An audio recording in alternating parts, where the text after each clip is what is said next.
Well, good afternoon, Scott Baker. How are you this afternoon? Mikey, I am well, and this edition of Lead Better is going to be a little bit unusual than our normal ones because I'm in my regular spot, and you are gallivanting around the globe, which actually fits to the field note because the field note, which by the way is field note 1,499, which means that Saturday's field note is the 1,500th field note. That's exciting. But the Yeah, title is what are we gonna do to celebrate? I we should do something. The title of this one is When Asked About a Colleague, Speak as If They Were in the Room. So Yeah. you Have you haven't been ever in been some of our caught in regular one of meetings. those famous moments, like in any comedy movie, you have somebody where somebody's griping to somebody else, and Hmm. in that moment, they're like, "They're right behind me, aren't they?" Have you ever been caught in a situation like? Yeah, I have. I can tell you a story that's specifically to that, but it also happened earlier today, but in a different way because people were saying terrible things about you, and you weren't in the meeting because you're traveling and you're in Iceland. And I had to really think through how am I what am I going to say about Mikey here? How hard am I going to defend him when he's not present?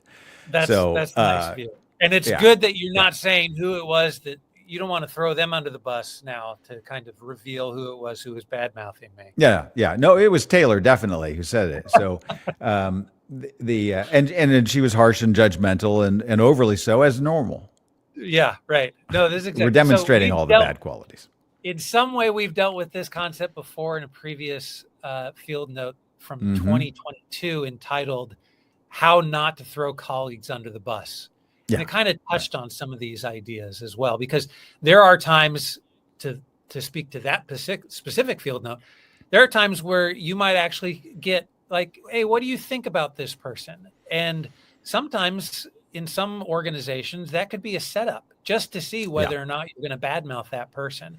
And so this discipline of just saying, figure out how to speak about colleagues as if they're constantly in the room wouldn't even put you in a situation where, that other situation is as bad as it feels. Yeah, certainly not.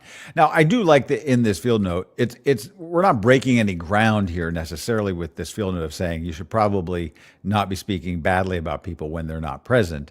There is an admired leadership sort of element around this that comes into play, which is the idea of consistency.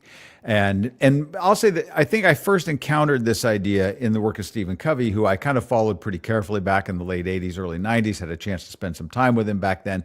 But he, in this original Seven Habits book, which was wildly influential, said that one test of your character was your loyalty to those who were not present. And so Right. that's a nice thing, right? You would say that, and you would think that means, well, do unto others as you would have them do unto you. You wouldn't want people speaking badly about you behind your back. And loyalty might be a little more nuanced and broad than that, which is kind of what this field note is saying. It's not just a only say nice things about people when they're not present.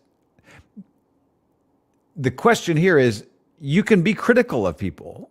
You can have some criticisms or disagreements. I might say in a meeting where you're not there, well, Mikey has this view on how to go about a social media campaign. My view is a little bit different.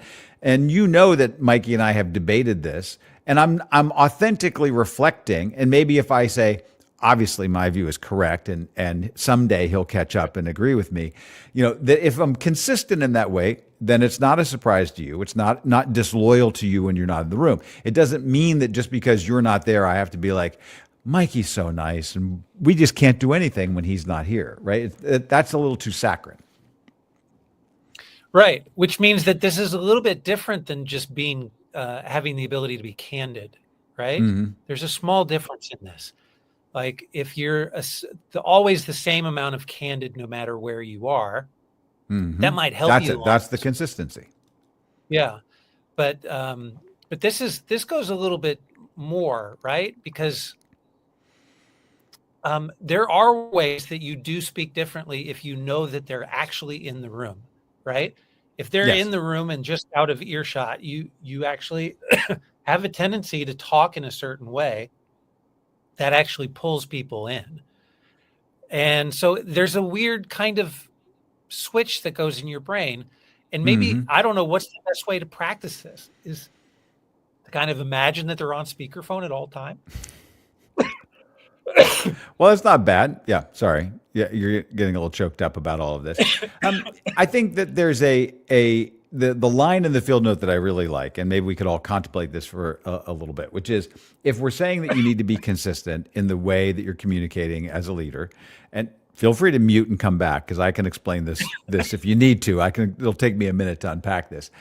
That it does require some real discipline on your part. And the line that I really like is, are you adopting a respect first mindset?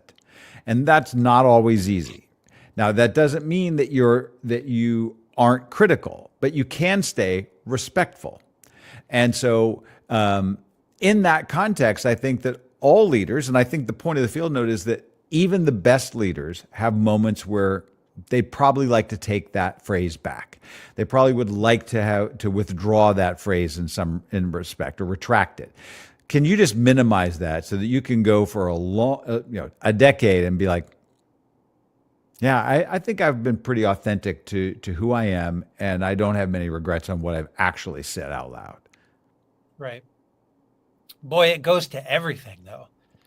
That consistency really is going to affect everything because it goes to like the kind of jokes that you laugh at. It goes to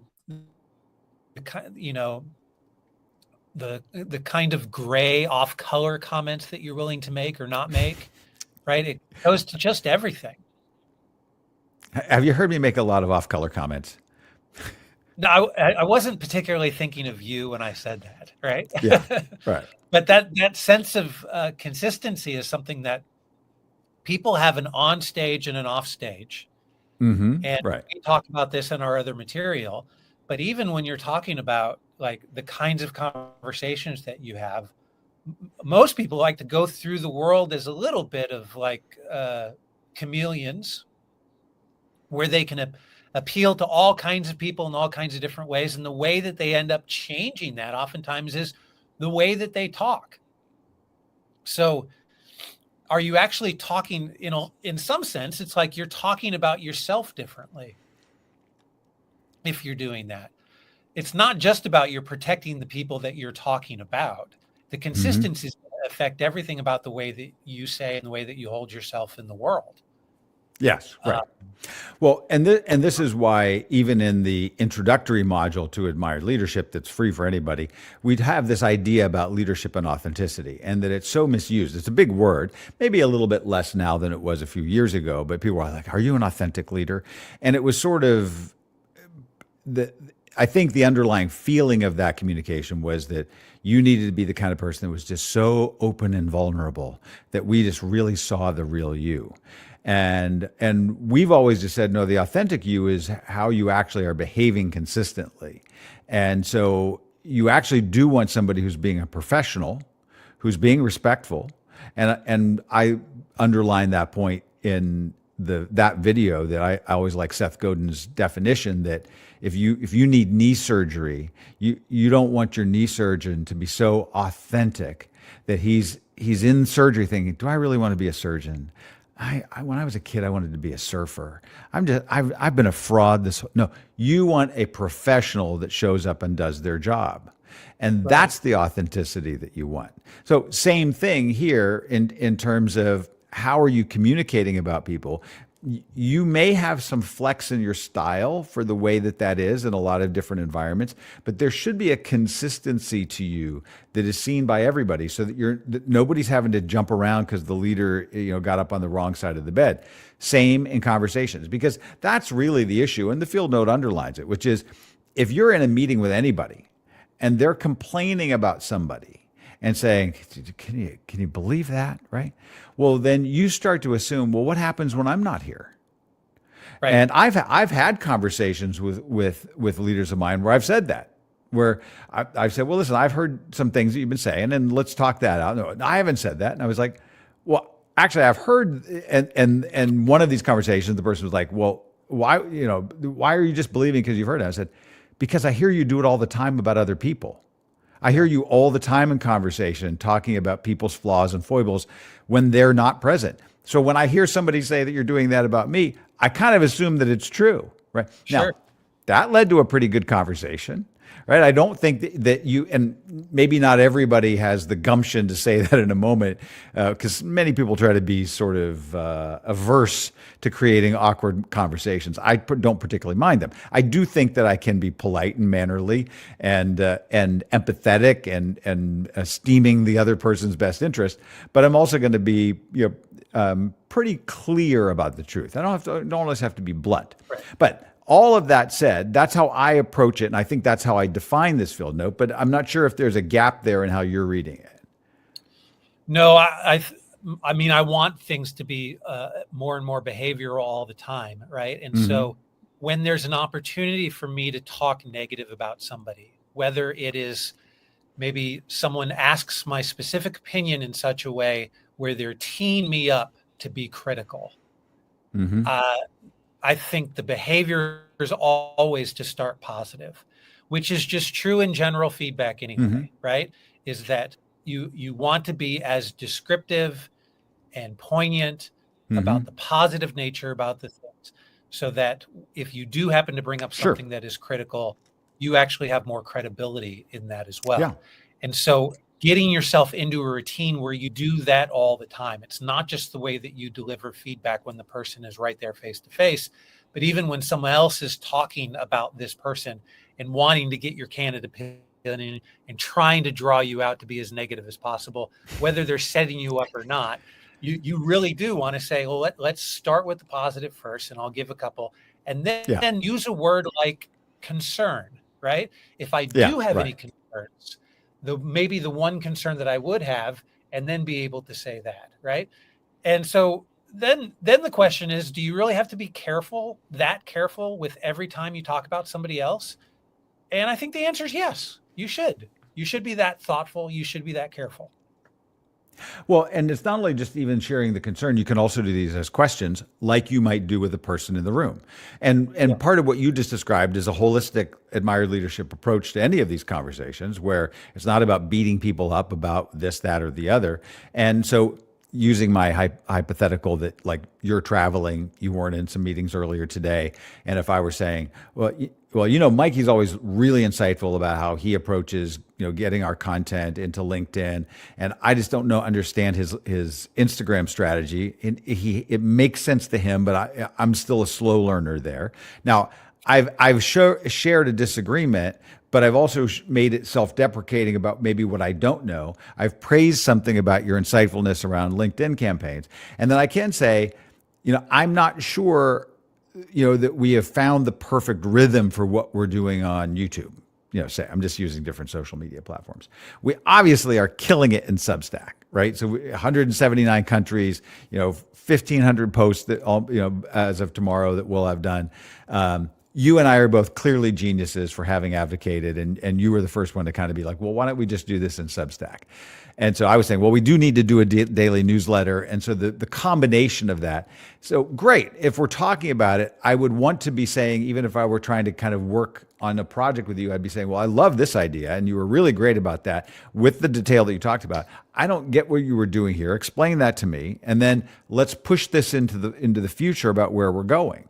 And I think that if you're doing that, and you don't always have time, I think that's one of the issues, which is if you're in a meeting and you feel the need to question or criticize something about somebody not present, do you have the time to actually talk about the brilliance that they bring to something, or what their unique contributions are? Well, if you don't, maybe you shouldn't bring up the criticism, because we would say the same thing about the real conversation. If you don't feel like you can say something vivid and concrete about what's going well with that person, then you can't list 6 things that are going wrong, because they're just not going to hear them. Right. And nothing makes this more true than living with teenage girls and their girl drama, because I've heard it over and over again that I told my friend this in confidence, and then she told her. It's like, you just have to expect that anytime you're going to tell anybody anything, it's going to, in a filter, eventually get there. And so, they've kind of learned that the hard way, but it really is an important lesson to just kind of imagine that you're speaking with them in the room. If they could have saved themselves a whole lot of drama and heartache if they had done that from the beginning. Yeah, true enough. Well, look, I think that this idea of saying, as one of those enduring gems of wisdom from the last couple of 100 years, are you loyal to those who are not present? Are you not going to speak of anybody that's not present in the way that you wouldn't when they're there? Then great. And I think then you're being nice. And again, it's not a you just have to only say nice things, because sometimes you have to be really clear. And if you were only saying nice things and you didn't believe them, well, then you're also saying something that's not true. And that's going to undermine everything, because that's not how reality works. Right. Perfect. Okay, great. I loved this conversation. Let's do it again Thank you, tomorrow. Mikey.